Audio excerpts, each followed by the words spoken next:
Okay, so we're going to go over this quick so you have more time for your homework. It's been a little winding up front here about too much homework. Just saying. Okay, that's okay. That's good for you guys. So let's talk about the surface area first of all. Doing it a little bit different than last year.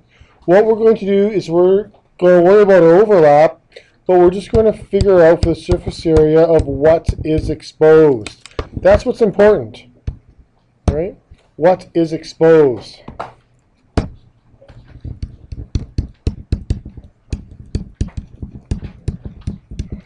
So I look at this shape and I see that we need 4 triangles. Okay, they're all identical. And Mr. Barker is super nice. He even gave the slant height for us.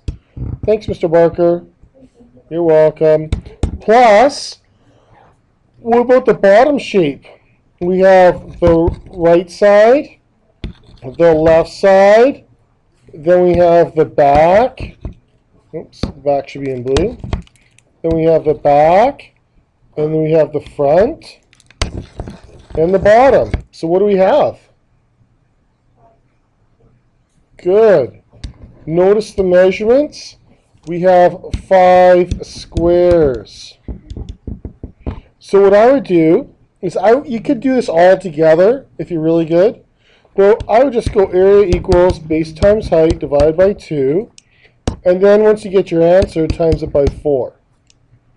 For this other one, I'd say area equals the base squared. Get your answer, and then times it by 5. Okay? So just look at what's exposed on the outside. Where they touch in the middle, this square here in the middle, just ignore that for both of them. Right? So just what's on the outside. Volume.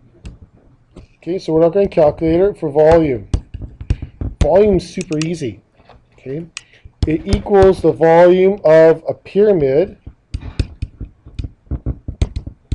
plus the volume of the cube. Okay, that's simple.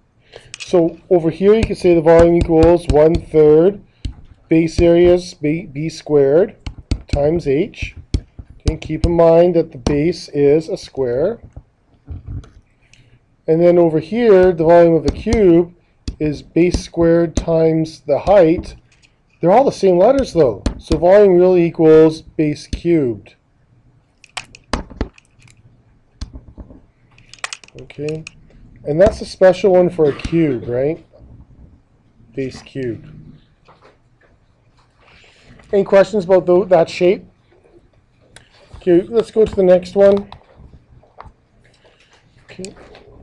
So for this one, for surface area, we have a cone, and we also have the surface area of a cylinder.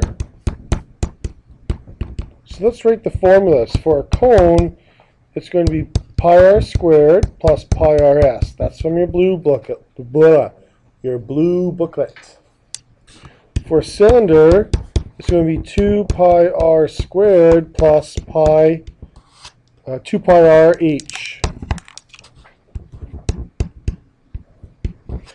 Good. However, they're touching. So looking at the cone, what's getting removed from the cone? Circle. What part is that? Pi rs? Pi r squared. Yeah. So remove a circle. So the formula changes to pi rs. This gets canceled out. Right? You could do that at the beginning or at the end. It doesn't matter to me. But somewhere I need to see a circle being removed. What about the cylinder? What's going on with the cylinder now?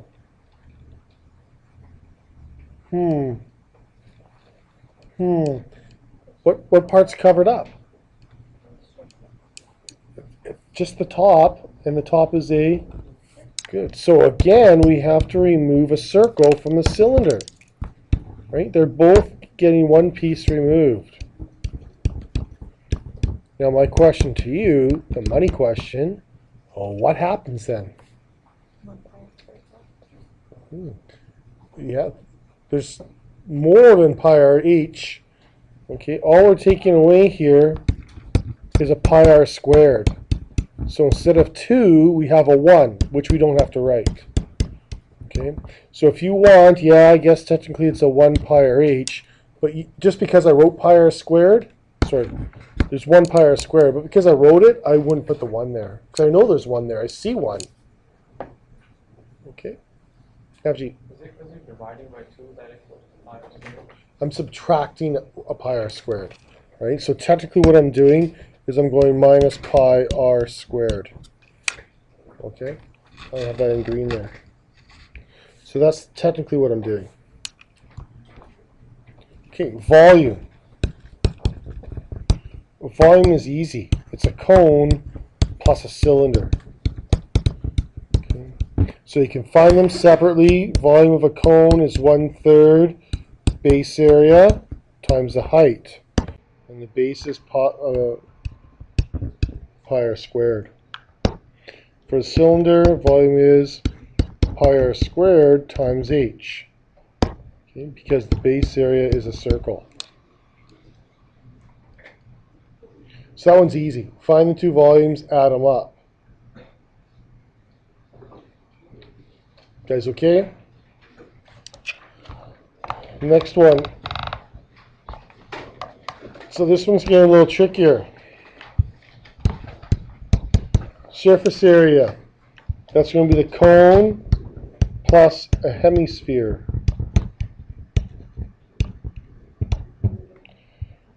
So surface area of the cone, what is that? Pi r squared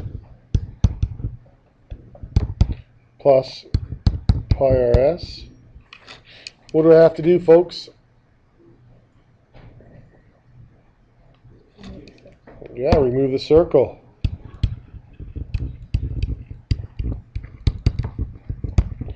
So surface area equals pi rs. Now the hemisphere, we talked about that several times in our homework. What is the surface area of a regular hemisphere?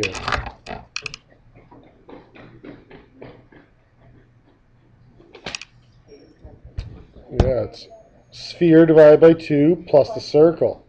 So it's 4 pi r squared divided by 2 plus pi r squared. That's a regular hemisphere. Yep. Now that we have to remove the circle part, do we just not add that? Yes. Yep. The reason why I added it is just to overemphasize because I remember we're having trouble with that, okay? So exactly what Michaela said, remove a circle.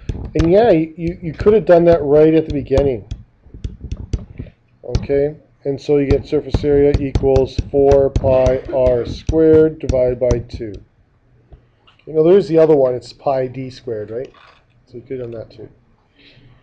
All right. Volume. That equals a cone, which is easy, plus a hemisphere. So a cone is 1/3 pi r squared h. For a hemisphere, it's a 4/3 pi r cubed, and then you have to divide by 2. Okay, so that's a little bit different there. Okay.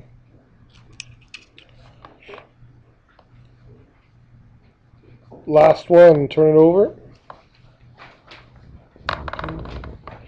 This one, okay, for surface area, for volume, that equals the volume of the large prism minus the volume of the small. Okay, so in order to make a hole, you'd have to cut it out. Now for surface area, yeah, I did switch them around. Volume is super easy for this one. For surface area, you'd find the area of the large plus the newly exposed area. But you have to be careful that you subtract the square holes. Now, sometimes people, right, you can calculate it without them, or you include it. You just got to remember somewhere you got to have that hole. That right, this little square here must be removed somehow. Okay. Any questions? All right. So, MFG, yep, Just go up a little bit. yep. Right here.